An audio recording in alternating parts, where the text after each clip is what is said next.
properties of dot product. Here we go. First off, let's have three of them. Let's have a u, v, and a w. And then we'll also have a c, which will be a scalar, meaning just like a coefficient in a sense. Well, u times v is equal to v times u. Kind of makes sense because the number order doesn't change.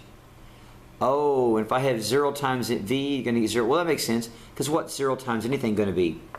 0.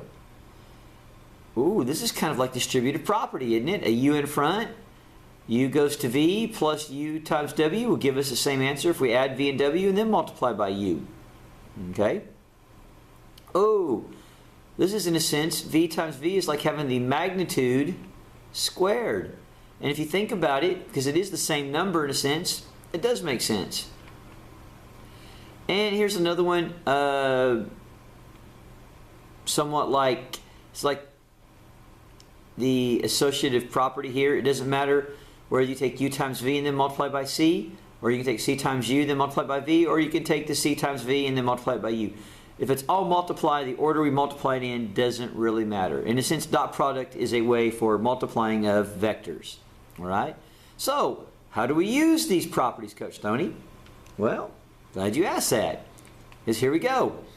Let's have a vector u, -1, 3, and vector v, which is 2, -4, and w being 1, -2. So let's find each dot product. So first off, let's begin by finding u times v so we can use these properties. Well, if I plug it in, -1 times 2 will be plus the 3 times -4. It's going to give me -2 and -12, which will make -14. Now let's just go up here and let's think about it. Look at choice A. UVW, well, u dot product of UV is -14. So -14 times this 1, -2 will simply be what?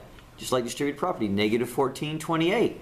That's the answer there. It actually does not, you don't have a solid number because this gives you a solid number, but I'm multiplying it by that vector. All right? So let's look at the second one here. Notice we have this u times 2v. Well, that's the same as 2 times the dot product of uv. So what is the dot product of uv? -14.